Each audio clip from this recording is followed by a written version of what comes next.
experiences as a Black male, bias is real.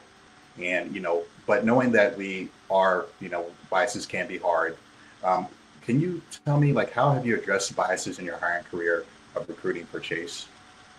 Yeah, so I think the most important thing to understand, and many of you have probably heard it a thousand times, but if you have a brain, you're biased, right? So I think that whether you are from a certain demographic or again, there's a population or a minority group or a marginalized group that you associate with, there is still so much room for learning.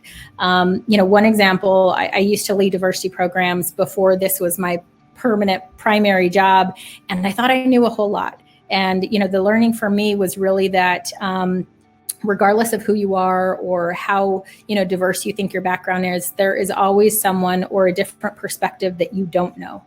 And so you always have to be thinking about being a constant disruptor of your biases, and also thinking about, am I aware? Is there something in a blind spot that I just need to create some learning around? So for us, it's really about making sure that regardless of whether you're in a recruiting seat, a hiring manager, an employee, a leader of others, or an individual contributor, everyone has to challenge their biases and really assess. So there's tools, there's resources, there's ways that you can think about and recognize that those show up.